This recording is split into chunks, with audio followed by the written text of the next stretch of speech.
Bismillahirrahmanirrahim. Assalamualaikum warahmatullahi wabarakatuh. Bagaimana kabarnya semuanya? Semoga selalu dalam lindungan Allah Subhanahu wa taala. Baik, di video kali ini saya akan menjelaskan mengenai sosiologi of dakwah. Baik, selanjutnya yang pertama, perkembangan sosiologi di dunia. Fase perkembangan sosiologi di dunia bisa diperhatikan melalui penggunaan metode penelitian kualitatif. Pertama-tama dikenal dalam studi dari Chicago School pada tahun 1910 sampai 1940. Selama periode tersebut, peneliti dari Universitas Chicago bahkan sampai dengan tahun 1960 mengarahkan penelitian yang dilakukan mereka dengan metode-metode participan observation, in-depth interview, dan personal document. Nah, pada perkembangan selanjutnya, pemilihan metode penelitian kualitatif ini bukan hanya dilakukan di studi sosiologi, melainkan mulai menyebar dan mulai digunakan oleh studi-studi yang lain.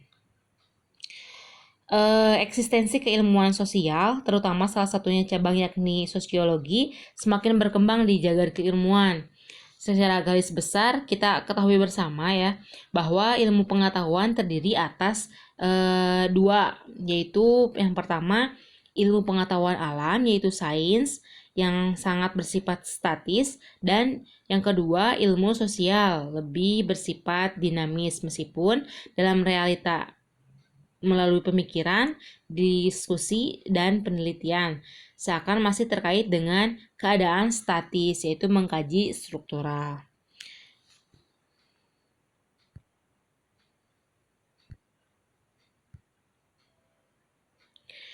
Nah, sejak awal kemunculannya ke sosiologi, tentunya ada saja pertentangan yang terjadi gitu.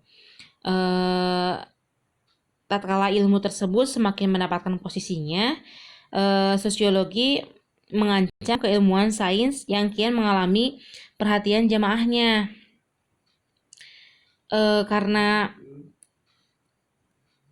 awal kemunculan sosiologi dari ilmuwan berkewarganegaraan Prancis, yaitu Comte sebagai ilmuwan mencoba mensintesa antara ilmu sains dan ilmu sosial. Akhirnya menyatakan bahwa berbicara sosiologi barang tentu mengupas dua hal mengemuka, sosial statis dan sosial dinamis. Karena kian problematika kehidupan ternyata statistik tidak mampu menganalisa dan memberikan solusinya. Kemudian muncullah sekelompok ilmuwan empiris dipimpin mulanya oleh Aristoteles, mampu memantik kemunculan ilmu sosial bagi kehidupan. Nah, makanya karena diduga ilmu sosial ini dapat menyelesaikan problematika-problematika di dalam kehidupan, ilmu sains menjadi sedikit berkurang jamaah yang memperhatikannya gitu.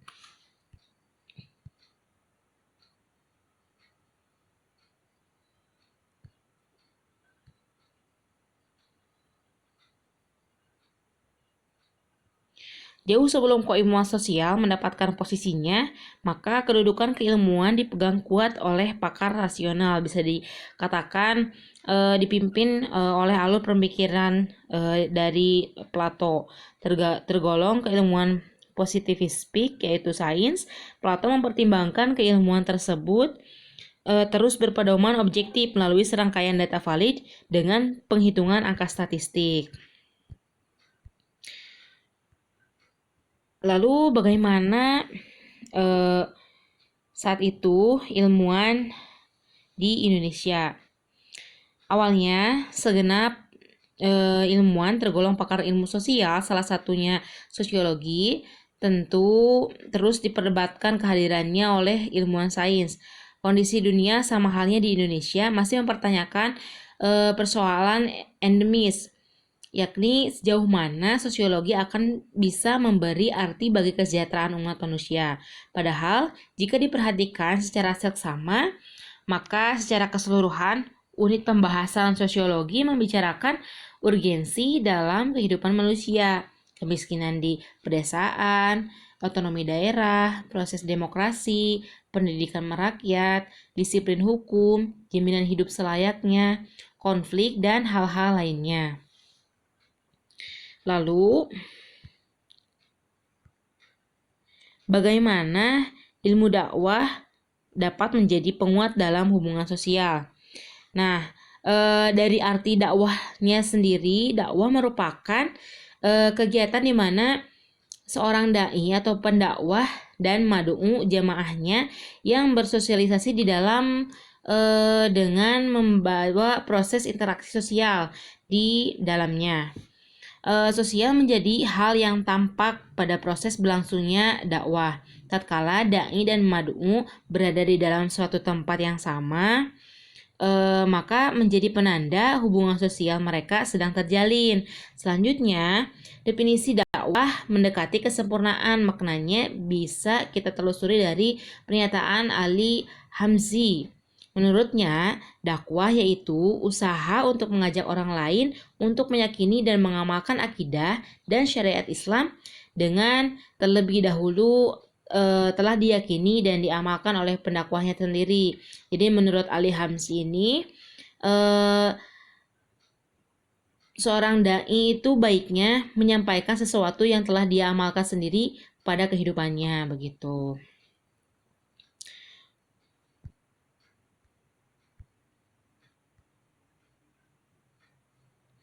Nah, salah satu dari sekian problema pada perlintasan dakwah menjadi bukti bahwa ilmu dakwah pun sedang mengalami kondisi polemik sosio-kultural religius.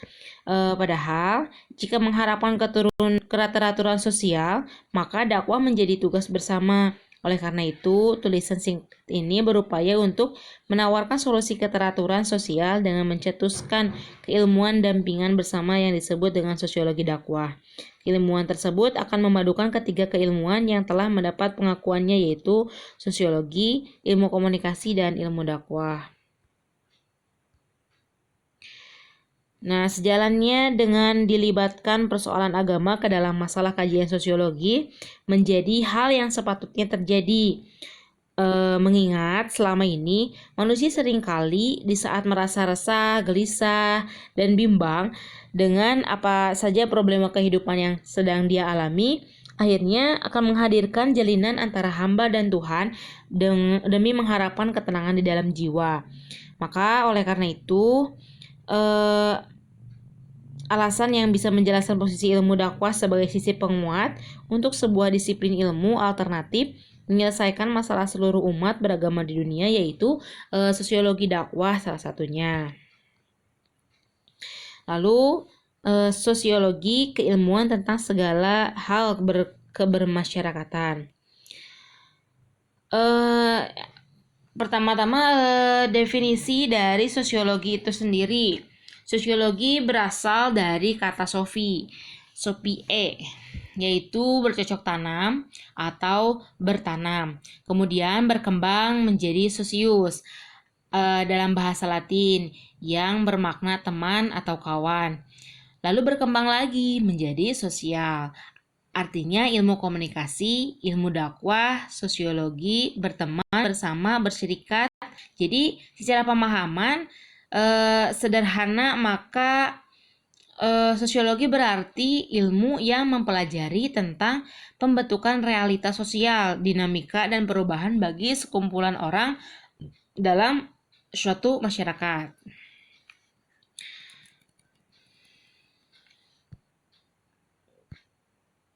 Lalu selanjutnya, komunikasi sebagai sistem penyeimbangannya. Persoalan komunikasi merupakan problema sangat penting dalam kehidupan dan perkembangan masyarakat primitif. Masyarakat sedang berkembang bahkan sampai pada masyarakat modern. Lebih jelas disebutkan pentingnya studi komunikasi karena banyak permasalahan yang timbul akibat dari komunikasi yang salah. Manusia tidak bisa hidup sendirian. Ia tidak dikodrati harus hidup bersama manusia lain, baik demi kelangsungan hidupnya, keamanan hidupnya, maupun demi keturunannya.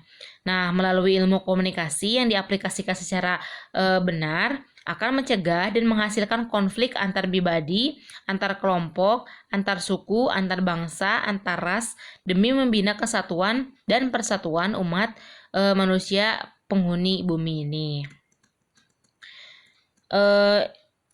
Ilmu komunikasi dihadirkan sebagai sistem penyeimbang. Tidak akan lengkap rasanya tatkala kemunculan sosiologi dakwah hanya mengemukakan saja antara keilmuan sosiologi dan ilmu dakwah saja.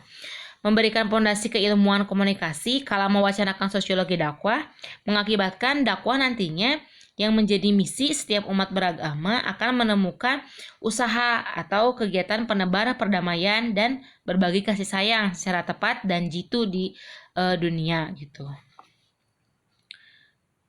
Nah, mungkin sekian presentasi yang dapat saya sampaikan. Untuk kesimpulannya, dalam perkembangannya sosiologi yang mengarahkan manusia pada situasi dan kondisi kesejahteraan menjadi hal penting dalam kehidupan. Manusia berkehidupan dalam berbagai sendi kehidupan sosial, politik, hukum, budaya, dan agama. Jika saja menemukan problema atau diskriminasi, marginalisasi, dan alienasi, maka sudah barang tentu akan mencari keilmuan pendamping demi menemukan kesejahteraan. Nah, untuk saat ini hanya sosiologi menjadi kajian yang tepat mengusahakan kesejahteraan umat manusia. Seperti halnya dakwah menjadi kegiatan setiap penebar perdamaian dan berbagi kasih sayang tidak luput dari polemiknya. Oleh sebab itu, dakwah kini menjadi keilmuan dakwah perlu kiranya bersama sosiologi untuk menjawab dan terkadang sulit dijalankan umat manusia. Fondasi ketiga keilmuan yaitu sosiologi, ilmu dakwah, dan ilmu komunikasi inilah sebagai keilmuan alternatif dalam penyelesaian berbagai masalah sosial dan keagamaan dalam masyarakat dengan tawaran keilmuan yaitu sosiologi dakwah. Oke, cukup sekian. Wassalamualaikum warahmatullahi wabarakatuh.